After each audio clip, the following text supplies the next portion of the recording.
آداب دوستو، ہماری آج کی ویڈیو کا موضوع ہے تصانیف اقبال کا تعارف۔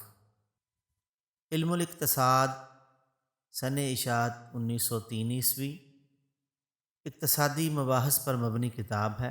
بعض محققین کے مطابق اردو میں پہلی کتاب ہے جو کہ معاشی مسائل پر مبنی ہے۔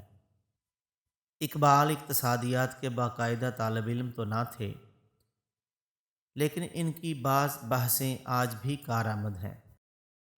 اقبال کی دوسری کتاب the development of meta physics in Persia, Iran میں مابعد طبیات کا ارتقاء، سن اشاعت 1908 عیسوی، اقبال کا پی ایچ ڈی کا مقالہ تھا جو لندن سے چھپا۔ بعد میں اس کا اردو ترجمہ فلسفہ عجم کے نام سے 1944 عیسوی میں شائع ہوا۔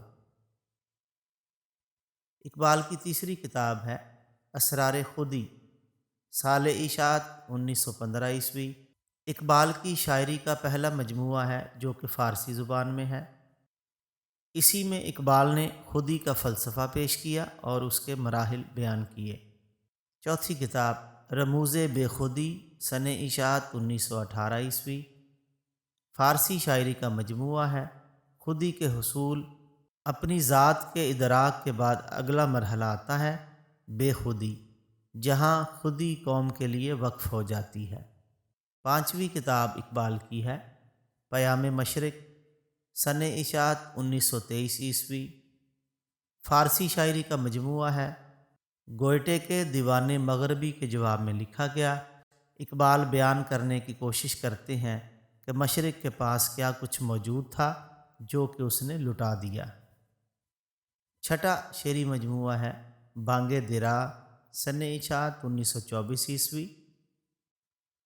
پرانے وقتوں میں قافلے سفر کرتے تھے تو پڑاؤ کے بعد جب قافلہ رخصت ہونے لگتا تھا تو میر کارواں گھنٹی بجاتے تھے، جسے بانگ درا کہتے تھے۔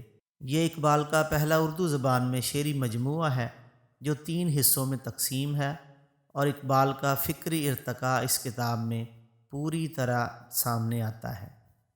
بانگ درا کا حصہ اول ابتدا سے 1905 تک، اس دور میں اقبال فطرت پہ لکھتے ہوئے نظر آتے ہیں، اور دوسرا حصہ 1905 سے 1908 تک یورپ کے قیام اور تہذیبی انحطاط پر مشتمل ہے۔ تیسرا حصہ 1908 سے 1924 تک اقبال کا نظریہ ملت اور امت مسلمہ کے مسائل، قوم کے زوال کے اسباب اور بے عملی موضوع سخن رہا۔ ساتویں کتاب زبور عجم، سن اشاعت 1927 عیسوی، مشرق کی زبور، فارسی شاعری پر مشتمل ہے۔ اگر ہو ذوق تو خلوت میں پڑھ زبور عجم، فغان نیم شبی بے نوائے راز نہیں۔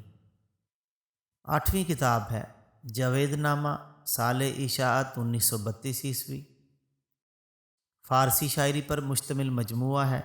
اس میں آسمانی سفر کا بیان ہے جو مرید ہندی نے پیر مرشد مولانا روم کی معیت میں کیا۔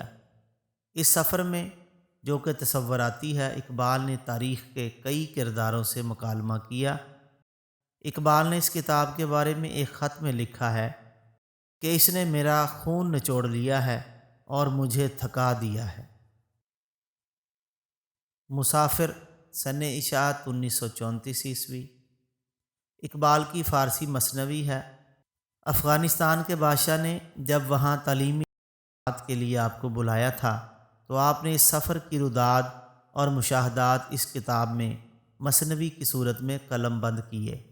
دی reconstruction of religious thoughts in Islam, سال اشاعت ہے 1934 عیسوی، اقبال کے جدید اسلامی فکر پہ دیے گئے خطبات ہیں جو بعد میں اکٹھے کر کے شائع کر دیے گئے۔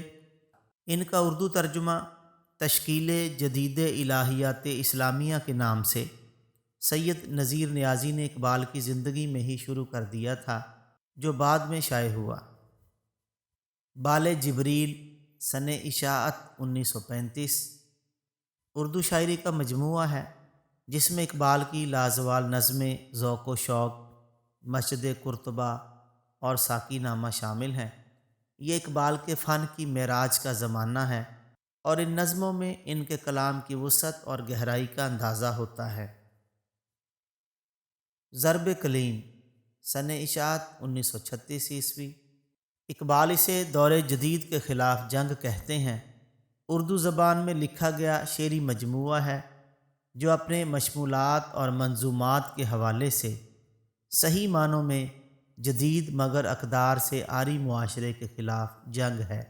نظم سلطان ٹیپو کی وصیت اسی مجموعے میں شامل ہے۔ 13ویں تصنیف پس چہ باید کرد اے اقوام شرق سن اشاعت 1936 عیسوی۔ زیر نظر کتاب علامہ اقبال کی مشہور مثنوی ہے۔ اس مثنوی کے 2 حصے ہیں، یعنی مسافر اور پس چہ باید کرد اے اقوام شرق۔ مسافر افغانستان کے دوران میں قیام کی یادگار ہے۔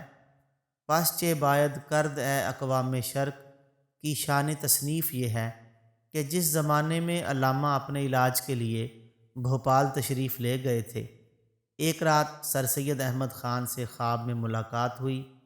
سر سید نے ان سے کہا کہ اپنی علالت کا ذکر حضور رسالت مآب صلی اللہ علیہ وآلہ وسلم سے کیوں نہیں کرتے؟ جب آنکھ کھلی تو یہ شعر ورد زبان تھا۔ پھر چند اشعار نبی اکرم صلی اللہ علیہ وآلہ وسلم کی خدمت میں پیش کیے۔ اس کے علاوہ علامہ بر صغیر اور خارجی ممالک کے سیاسی اور اجتماعی حالات پر اپنے تاثرات کا اظہار اشعار کی صورت میں کرتے رہے اور بالآخر ان اشعار نے ایک مستقل مثنوی کی شکل اختیار کر لی جس کا نام پس چہ باید کرد اے اقوام شرق قرار پایا۔ یہ مثنویات حجم کے اعتبار سے سابق مثنویوں کے مقابلے میں بہت مختصر ہیں، لیکن علامہ کے آخری عمر کے پختہ افکار اور گہری بصیرت سے واقفیت حاصل کرنے کے لیے پس چہ باید کرد اے اقوام شرق کو خاص اہمیت حاصل ہے۔ 14ویں تصنیف ارمغان حجاز سن اشاعت 1938۔